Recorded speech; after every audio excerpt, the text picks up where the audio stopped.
ये क्या ले आई बिटिया? बाबूजी नाश्ता।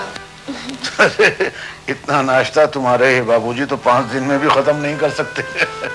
लगता है मेरे बाबूजी को उनकी तबीयत ने कल रात भी नहीं सोने दिया। लगता है हमारी ये बिटिया ज्योतिषी हो गई है। बाबूजी आपने मेरा नाम ज्योति तो रखा ही, मैंने शी लगा दिया, हो गया ज्योति।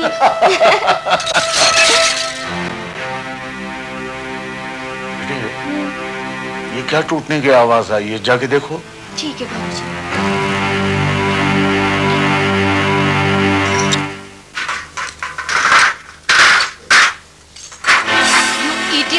तुझे काम करने के लिए रखा है या नुकसान करने के लिए?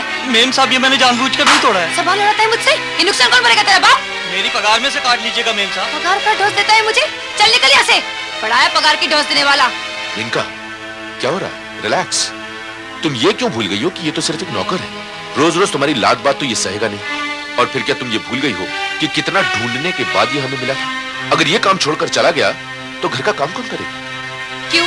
घर का काम सिर्फ नौकर ही कर सकते हैं। तुम्हारी बहन बैठ के रोटियां तोड़ेगी, वो काम नहीं कर सकती क्या? आज से इस घर में कोई नौकर नहीं रहेगा। उसको बोलो घर का काम करने के लिए। बड़े आए यहाँ पे।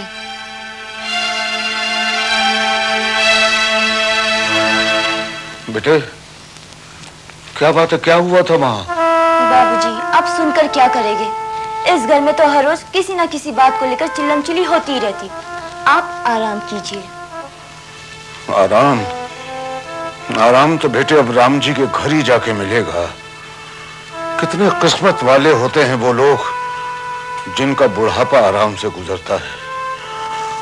जवानी में क्या क्या सपने देखे थे, सारे सपने चकनाचूर हो गए हैं। ऐसी बहू आई है इस घर के अंदर कि घर को नर्क बना के रख दिया है। कौन सुखी है यहाँ? बाबूजी आप नाश्ता कीजिए, मैं आपके लिए दवाई लेकर आती हूँ, ठीक है? ज्योति, ज्योति बेटे, अरे बेटे सुनो। क्या है? क्यों चिल्ला रहे हो? घर को मच्छी बाजार बना के रखा है। मेरे नसीब फूटे थे, जानवरों के बीच में आ गए। माफ करना बेटे, मैं उसे ये कहना भूल गया था कि मेरे नहाने का पानी गर्म कर दे। खुद उठकर एक गीजर ऑन नहीं कर सकते तो क्यों जिंदा लाश की तरह पड़े? भाभी, बाबूजी के साथ इस तरह बात करने का आपका कोई हक नहीं बनता। मेरा क्या हक है क्या नहीं ये तू मुझे सिखाएगी। और कुछ बोलने से पहले अपना याद रख, तू इस घर की बेटी है। ये घर मेरा है, तेरा नहीं। ये घर मेरे बाबूजी का है और मेरे बाबूजी के साथ कोई बदतमीजी से पेश आए ये मैं कभी बर्दाश्त नहीं करूंगी। मुझसे जुबान लड़ाती है, तुझे तो मैं देखूंगी।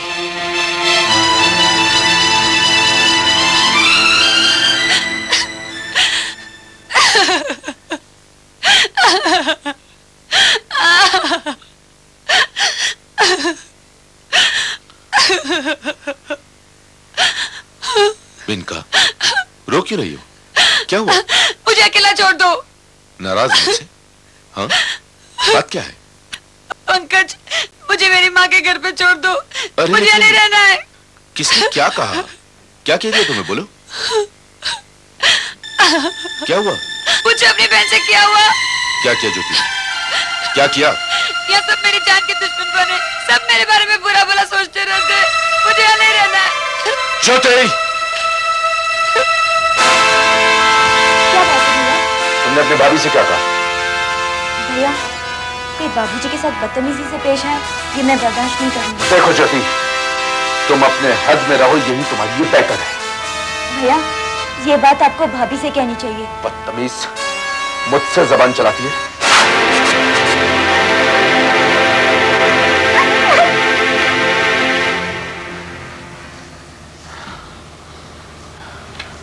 I am sorry darling. अब तो खुश हो ना? हाँ? बाबूजी! ज्योति बेटे, बाबूजी! क्या हुआ आपको बाबूजी? बाबूजी आपको कुछ नहीं होगा बाबूजी। क्या हो ना? मैं अभी डॉक्टर को बुलाती हूँ।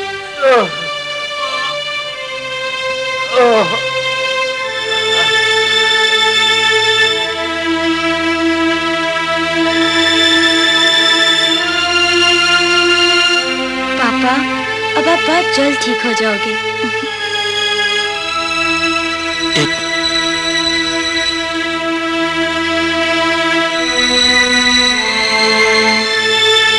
मिस ज्योति, तेल फिलहाल तो आपके बाबूजी खतरे से बाहर हैं, लेकिन कोशिश करें कि उन्हें किसी तरह का सदमा ना हो, वरना उनकी जान को खतरा हो सकता है। Okay, take care.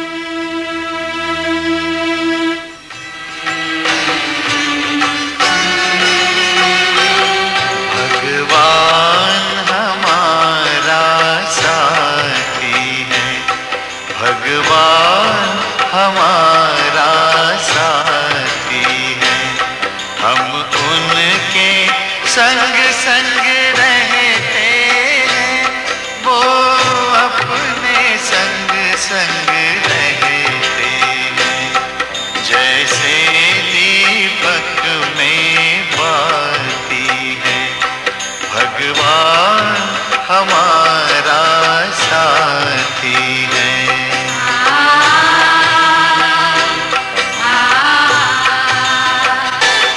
खुलते ही आँख हमें मिलते, हर पल वो साथ मेरे चलते, कितना वो प्यार हमें करते, उनकी पलकों में हम पलते, हम खुश नसीब उनको पाकर, हम खुश नसीब उनको पाकर, जिंदगी हमारी गाती है, भगवान हमारा साथी है।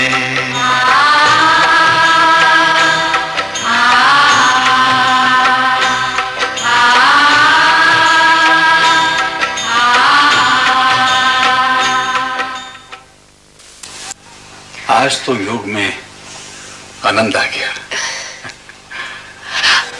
अरे ज्योति, तुम कब आई? अभी। नमस्ते अंकल। नमस्ते बेटा, नमस्ते। बैठो। बहुत दिनों बाद आई बेटी। हैं? क्या बात है ज्योति बिटिया, आज बड़ी उदास दिख रही है हमारी गुड़िया। कुछ नहीं आंटी, बस यही सोच रही थी कि आपके घर और हमारे घर में कितना फर्क है। आपके यहाँ सब कितने खुश दिखाई देते हैं, और एक हमारा घर है जहाँ कोई खुशी नहीं। खुशी त्याग, सेवा और समर्पण की भावना से आती है। जिस घर में प्यार ना बसे, वहाँ खुशी भी नहीं आती। आप ठीक कहते हो अंकल, हमारे घर ऐशो आराम की सारी सुविधाएं है, प्यार नहीं, हर दिन कलह। कलह के वातावरण में तो स्वर्ग भी नर्क बन जाता है बेटा। हाँ अंकल, जिस घर में बीमार बाबूजी को देखने के लिए बेटी के पास समय ही ना हो, जिस घर की बहू अपने ससुर को अपमानित करती हो, वो घर सचमुच नर्क ही होगा। बेटी निराश मत हो, मैं भी तुम्हारे अंगत से बहुत बेजार आ चुकी थी। ये हर बुरी आदत के शिकार बन चुके थे। दिन रात जुआ खेलना, शराब पीना, न जाने कितनी कितनी बुरी आदत थी इनमें। लेकिन इंसान अगर सच्चे मन से सच्ची राह पर चलना चाहे तो एक न एक दिन उसकी राह में खुशी का दिया जरूर जलता है। मगर आंटी, सबका ऐसा नसीब नहीं होता, कुछ हम जैसे भी बदनसीब होते हैं। बेटा, मैं तुम्हारा दुख अच्छी तरह समझ सकता हूं। जिस दुख के कांटों भरे रास्ते पर तुम चल रही हो, कुछ साल पहले मैं और मेरा सारा परिवार उस रास्ते पर चल चुका है। उसका दुख दर्द अच्छी तरह समझते हैं हम। बेटा, हालात से तंग आकर मैंने और तुम्हारी आंटी ने तो जीवन लीला खत्म करने की ठान ली थी। लेकिन अचानक एक आशा की किरण नजर आई और हमें माउंट आबू से बुलावा आया। ब्रह्मा कुमारी विश्वविद्यालय के मुख्यालय में पहुंचकर हमने अति गहरे शांति, प्रेम, आनंद और पवित्रता के प्रकंपनों को महसूस किया। एक अनोखी खुशी वातावरण में छाई हुई थी। हमें ऐसा लगा जैसे कि हम अपने बिछड़े हुए परिवार में पहुंच गए। वहां की स्वच्छता, प्यार, त्याग एवं समर्पण भाव को देखकर मन गदगद हो रहा था। सचमुच अद्भुत था वो दृश्य, जैसे कि वो धरती पर स्वर्ग था। अविराम गति से चलने वाली वहां की अनोखी व्यवस्था में जीवन का स्पंदन महसूस होता था। ऐसा लगता था जैसे किसी ने जीवन के सातों ही सुरों को एक लय, एक ताल में पिरो दिया हो।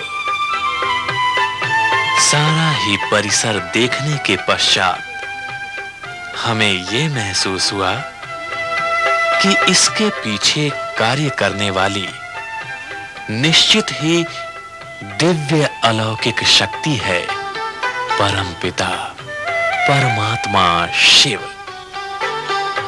जिनकी यादगार में प्रतिमा बनाकर आज तक भी हम उन पर जल चढ़ाते हैं। स्वयं उन द्वारा दिए गए ज्ञान का लाभ लेने का सौभाग्य प्राप्त हुआ। हमने ये भी अनुभव किया कि परमात्मा शिव ने एक साकार माध्यम प्रजापिता ब्रह्मा के तन का आधार लिया है और आज भी परमात्मा उनके द्वारा आत्माओं की ज्ञान से पालना कर रहे हैं। शांति स्तंभ पर लिखी हुई उनकी शिक्षाएं जैसे हमें श्रेष्ठ बनने की प्रेरणा दे रही थी। प्रजापिता ब्रह्मा का वो स्थान जहां एकांत में बैठकर वो पत्र लिखा करते थे और वो झूला जिस पर बैठकर वो अक्सर योग की मस्ती में डूब जाया करते थे, मन पर एक गहरी छाप छोड़ जाता है। देश विदेश की अनेकों आत्माएं वहां तपस्या कर अपने जीवन को कमल समान बनाने का आज भी प्रयास कर रही हैं। अरावली के उस सुरम्य पर्वतीय आंचल में तपस्या करते उन योगियों के बीच पहुंचकर हमारी जीवन सुरभि पुलकित हो उठी। जीवन के वे सुंदर लम्हे भुलाए नहीं जा सकते। हम ऐसे स्थान पर पहुंच गए थे जहां से सर्व दिव्य गुणों का फव्वारा सारे विश्व को शांति और प्रेम की शक्ति दे रहा था।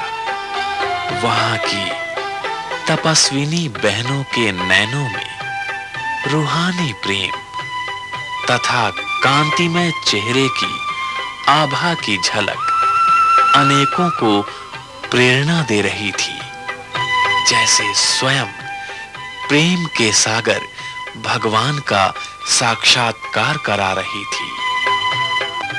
और यह वो स्थान था जहां हमें राजयोगिनी बहनों से ज्ञान सुनने का मौका मिला। उस स्थान का नाम था international centre for higher learning.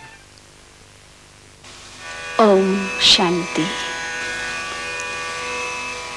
योग अर्थात संबंध, जोड़ या मिलन। हर व्यक्ति का किसी व्यक्ति, वस्तु, वैभव से तो योग होता ही है। इसलिए यूं तो हर व्यक्ति योगी है, लेकिन राजयोग का अर्थ है आत्मा का परम आत्मा से मिलन। राजयोग के द्वारा साधक अपनी कर्मेंद्रियों और ज्ञानेंद्रियों पर नियंत्रण कर उनका राजा बन जाता है। इसलिए आत्मा और परमात्मा के मिलन को ही राजयोग कहा जाता है। और फिर दूसरे दिन हमें यह जानकारी मिली, राजयोग के अभ्यास के लिए स्वयं का ज्ञान अति आवश्यक है। मैं शरीर नहीं, परंतु शरीर को चलाने वाली एक चैतन्य दिव्य ज्योति बिंदु आत्मा हूं। आत्मा मन, बुद्धि और संस्कार सहित है। भ्रकुटी के बीच में निवास करने वाली दिव्य शक्ति है। आत्मा के मूल गुण ज्ञान, शांति, प्रेम, आनंद, पवित्रता और शक्ति है।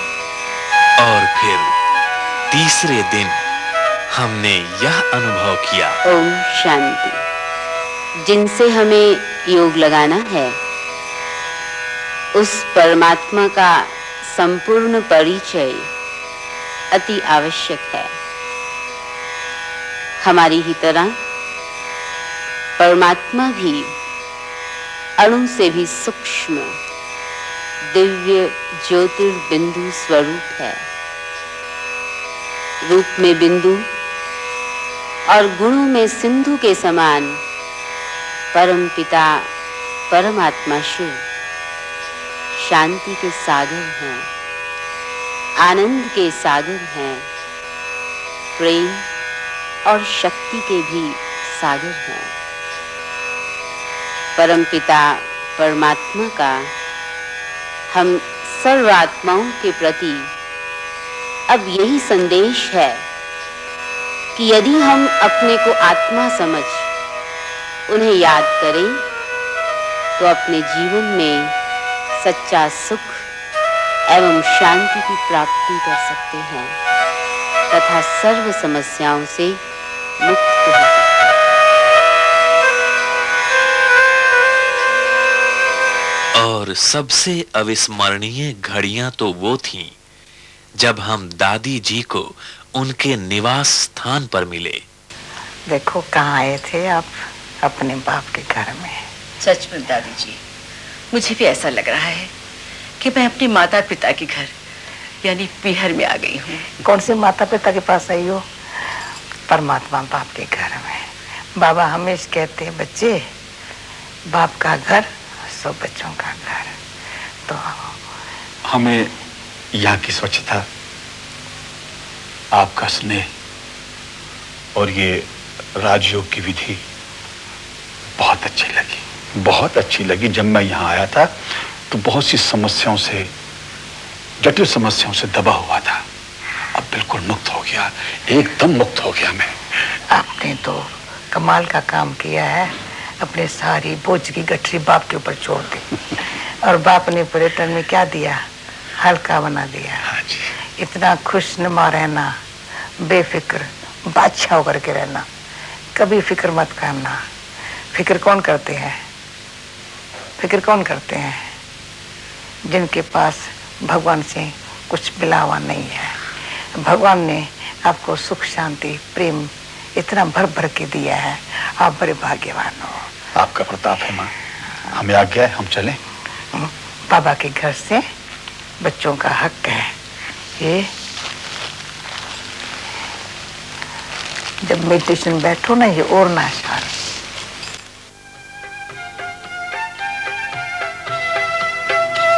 फिर आध्यात्मिक संग्रहालय से हमें जीवन जीने का एक नया दृष्टिकोण प्राप्त हुआ। जीवन के कुछ ऐसे अनछुए पहलुओं की उपलब्धि हुई जिनसे हम अनभिज्ञ थे और इस प्रकार हमारे मन के सभी अनसुलझे प्रश्नों का समाधान मिल गया। आज से जो हमें जीने का रहस्य मिला उसका परिणाम तो तुम देख ही रही हो बेटा। इस घर में कितना सुख और समृद्धि है। हौसला रखो बेटी। जिस तरह से परमात्मा के ज्ञान और राजयोग से हमारे घर में सुख, शांति और समृद्धि आई है, उसी तरह से तुम्हारे परिवार में भी परिवर्तन अवश्य होगा। आगे क्या होगा ये तो मुझे नहीं पता, मगर आपकी बातें दिल की गहराई तक ठंडक पहुंचा रही है। ऐसा लगता है आप लोग बोलते रहे और मैं सुनती रहूं, मगर मेरे ऐसे नसीब कहाँ। अच्छा, तब मैं चलती हूँ। घर देरी से पहुंचूंगी तो कोहराम मच जाएगा।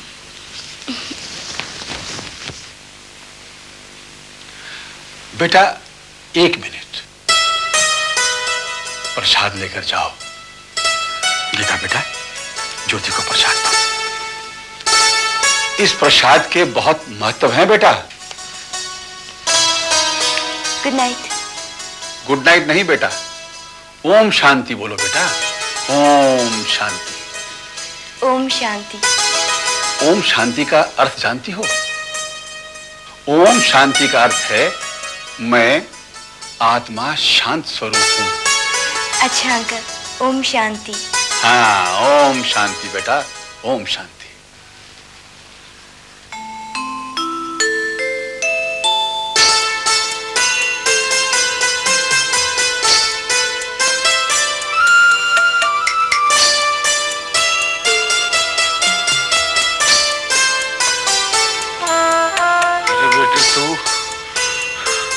कितना ख्याल रखती है तू मेरा। लगता है कि पिछले जन्म में तू जरूर मेरी माँ रही होगी। तुझ जैसी बेटी को पाके तो मैं धन्य हो गया बेटे। बाबूजी, प्रसाद खाइए। अरे अरे बेटे, तू मंदिर गई थी क्या? नहीं बाबूजी, मंदिर तो नहीं गई थी, मगर वो घर मंदिर से कम नहीं है। कितनी शांति है वहाँ, कितना प्यार करते हैं वो, कितने सुखी है वो लोग। तू किसकी बात कर रही है बेटे? शशि अंकल की। अच्छा अच्छा, शशि मिश्रा के घर गई थी। बहुत भला आदमी है वो। काश के हर आदमी उसके विचार जैसा विचार रखने लगे तो इस दुनिया से दुखों की अर्थी उठ जाए बेटे। पंकज, मुझे शक नहीं, पूरा यकीन है, जिस तरह से तुम्हारी बहन इस घर में कुंडली मारकर बैठी है ना, एक न एक दिन तुम्हारी जायदाद हड़प कर लेगी। डार्लिंग,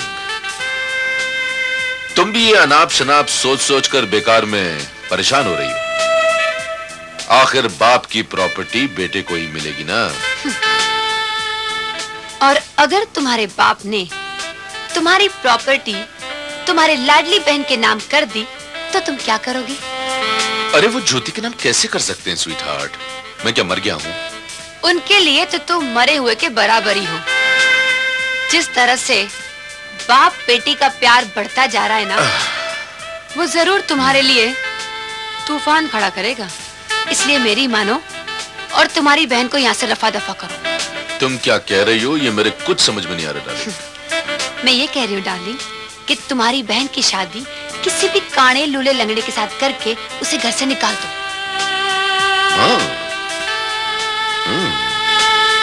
तुम ठीक कह रही हो।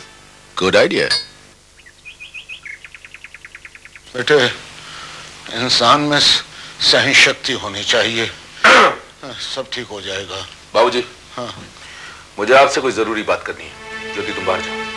अरे बेटे, ऐसी कौन सी जरूरी बात है जो इसके सामने नहीं हो सकती? मैंने आपसे कहा ना बाबूजी, मुझे आपसे कोई जरूरी बात करनी है। बाहर जाओ जरूर।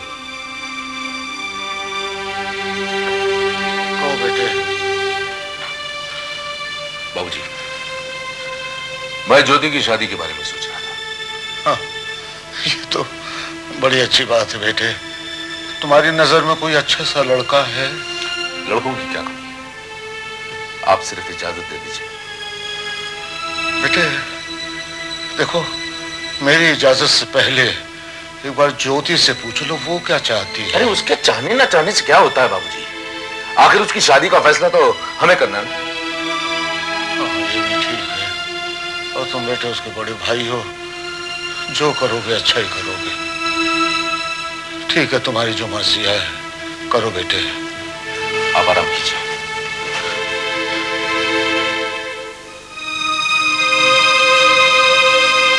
बाबूजी, भैया क्या कह रहे थे?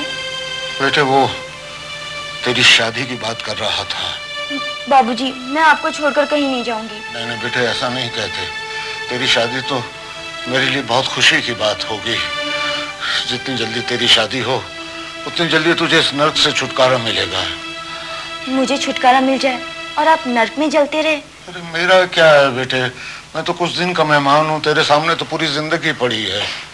बाबूजी, आप भी मुझे दुखी करना चाहते हैं ना? नहीं बेटे, मैं तुझे दुखी देखकर कैसे जीऊंगा। तो फिर आप मेरी शादी की बात मत करिए।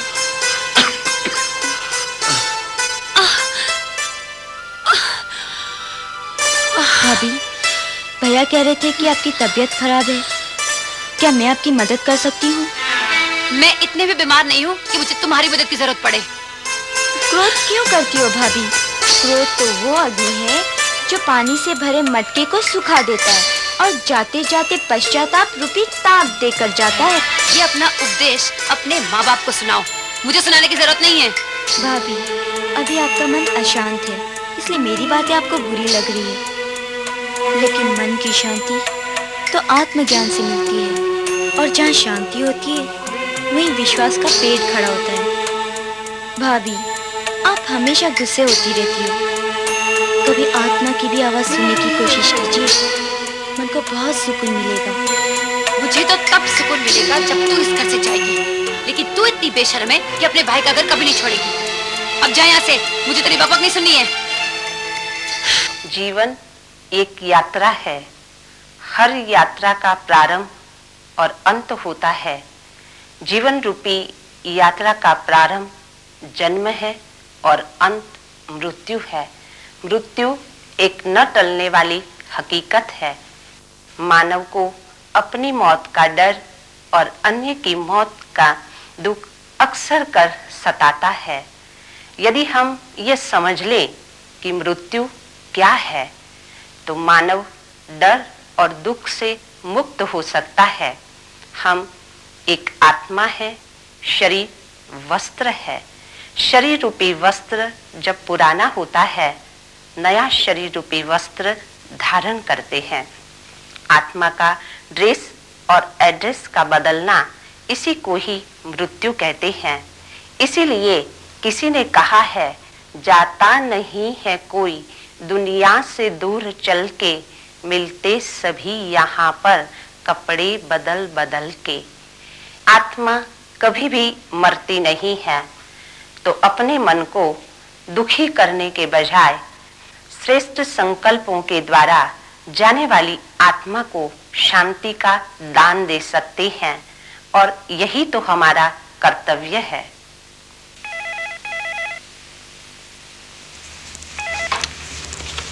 हेलो। हेलो ज्योति, मैं गीता बोल रही हूँ। हाँ बोलो गीता। तुम्हें याद है ना आज शाम को फंक्शन है? तुम तैयार है ना? मैं ठीक 4 बजे तुम्हें घर लेने आऊंगी। नहीं, तुम मत आना। क्यों? क्योंकि आज शायद मुझे फुर्सत नहीं मिलेगी। नौकर काम छोड़कर चला गया है, इसलिए घर का सारा काम मुझे ही करना पड़ता है। मैं तुम्हारी प्रॉब्लम समझती हूँ, लेकिन आज का फंक्शन बहुत इंपॉर्टेंट है, तुम्हें बहुत अच्छा लगेगा। ठीक है, मैं कोशिश करती हूँ। कोशिश नहीं, इरादा करो कि आज का फंक्शन तुम्हें अटेंड करना ही है। ज्योति, इंसान अगर दृढ़ संकल्प कर ले तो सारी मुश्किलें अपने आप रास्ता छोड़ देती हैं। फिर मैं तुम्हें किसी गलत जगह पर आने के लिए तो नहीं कह रही हूँ। ऐसे फंक्शन अटेंड करने का सौभाग्य किस्मत वालों को ही मिलता है। तुम तैयार है ना? मैं तुम्हें घर लेने आऊंगी। Bye bye.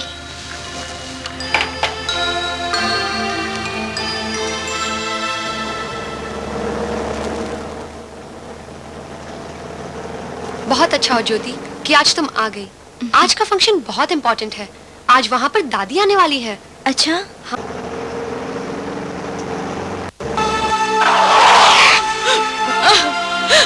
ओह नो, ये तो राधा है। हाँ।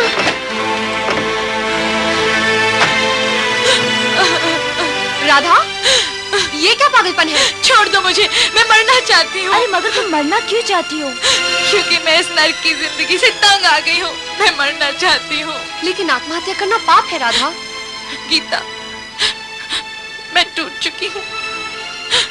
पिछले 2 सालों से मैं नौकरी की तलाश में इधर उधर भटक रही हूँ, पर कहीं कोई उम्मीद नजर नहीं आ रही है। मेरे माँ बाप मेरी शादी कर देना चाहते हैं। नौकरी न होने की वजह से कोई लड़का भी नहीं मिल रहा, क्योंकि आज सबको एक कमाऊ बीवी की जरूरत है। गीता, ज्योति,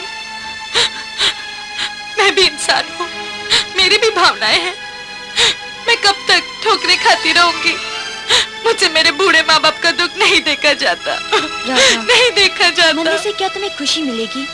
अरे इस तरह तो तुम अपनी मम्मी डैडी पर और भी प्रॉब्लम क्रिएट करोगी।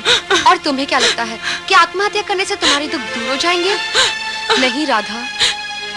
तो फिर तुम लोग ही बताओ, मैं क्या करूं? राधा, जीवन है तो समस्याएं तो होंगी ही, लेकिन समस्याओं को पीठ नहीं दिखाई जाती, उनसे डटकर मुकाबला किया जाता है। इंसान का फर्ज है अपना कर्म करना, और अगर हम अच्छे कर्म करेंगे तो उसका मीठा फल हमें एक ना एक दिन जरूर मिलेगा।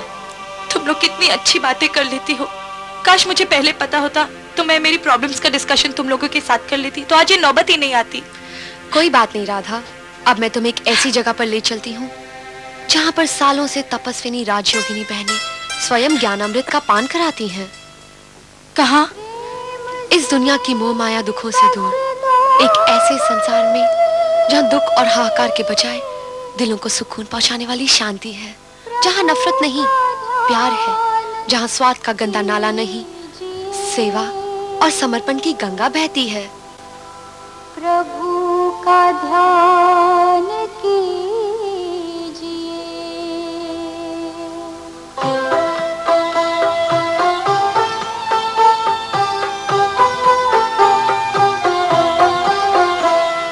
प्रेम से बस दो घड़ी प्रभु का ध्यान कीजिए। अपनी अंतर आत्मा को शांति से भर लीजिए, शांति से भर लीजिए।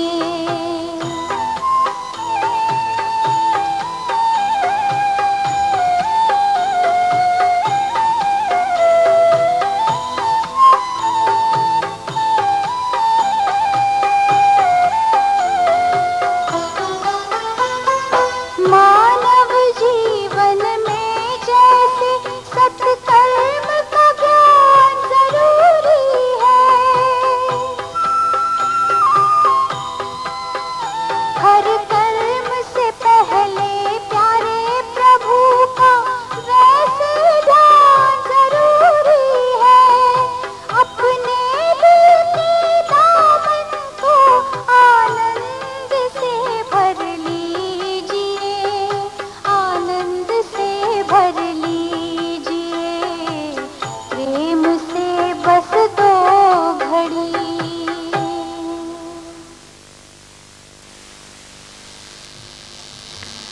ओम शांति। प्रजापिता ब्रह्मा कुमारी ईश्वरीय विश्वविद्यालय की ओर से मैं आप सभी का हार्दिक स्वागत कर रही हूँ।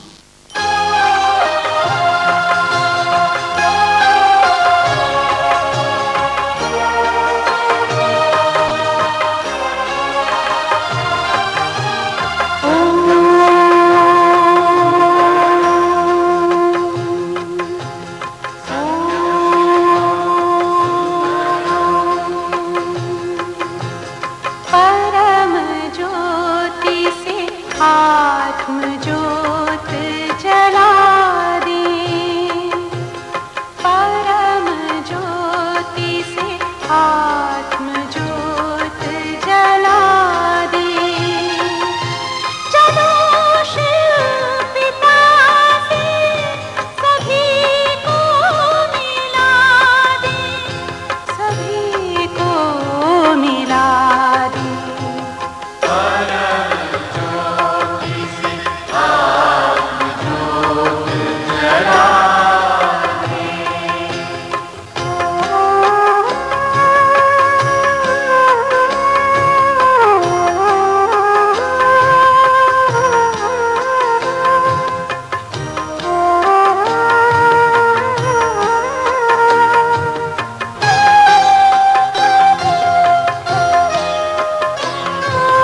हम हाल पर एक चमकते सितारे, तन से है न्यारे पिता शिव के प्यारे।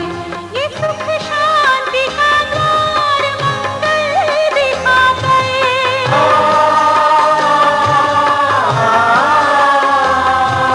खोया खजाना वो फिर से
कुमारी ईश्वरीय विश्वविद्यालय एक अंतर्राष्ट्रीय संस्था है जिसकी देश विदेश में 4500 से भी अधिक शाखाएं हैं।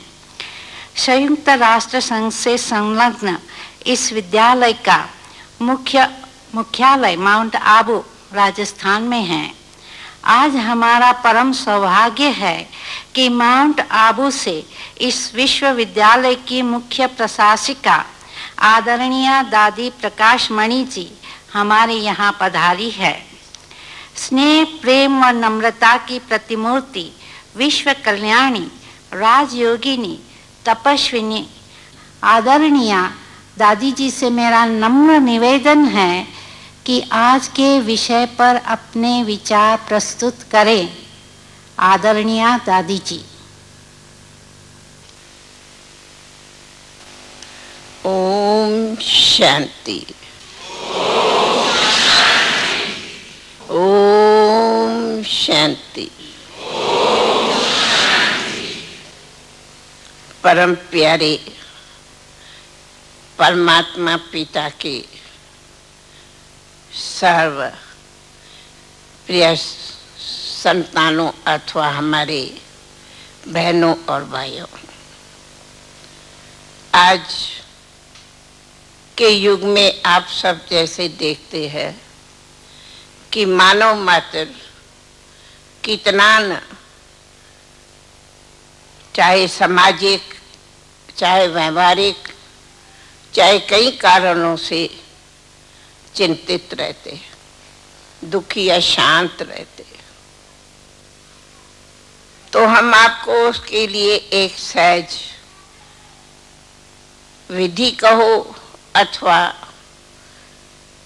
इस तनाव से जीवन को मुक्त करने की एक साधना बताते हैं।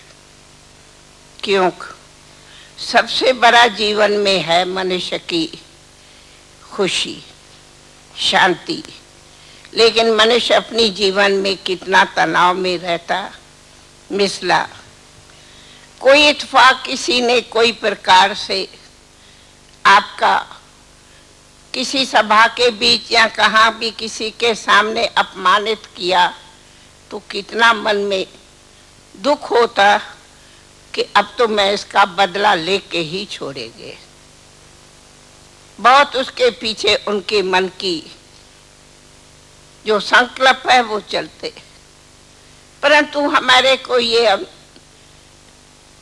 राजो कहो, आध्यात्मिक शक्ति कहो, सिखाती कि बदला लेने के बदली तू खुद को बदल दो, तो बदला के बदले खुद ही बदल दो तो कितनी न तुम्हें शांति हो। जैसे कोई आपको निंदा करता, गिलानी करता तो कहेंगे इसको मैं देख लेना क्या करता, परंतु गायन है, निंदा हमारी जो करे मित्र हमारा सो। क्यों नहीं उनको मित्र बनो। जैसे गाया जाता परमात्मा पिता सर्व का उपकारी है, क्यों नहीं आज अगर आपका कोई अपकार करे, उसी अपकार के बदली तू मन में सोच इनका भी मुझे उपकार करना है। उपकार करेंगे तो उनके दिल से भी आपको दुआएं मिलेंगी, तो दुआएं के पात्र बनो, न कि बददुआएं। तो आओ हम सभी इसी क्यों नहीं विधि को अपनावे, तो इन चिंताओं से, इन अशांतियों से, इन दुखों से, इन वैरों से मुक्त हो, खुद भी परिवर्तन हो, दूसरों को परिवर्तन करो, खुद का भी कल्याण करो, दूसरा का भी कल्याण करो। कल्याणी बनने में ही हमें सर्व प्रकार की शांति, सुख, प्रेम, आनंद, खुशी प्राप्त होती। इसी विधि को अपनाने के लिए ये आध्यात्मिक शक्ति है जिसको राजयोग कहते।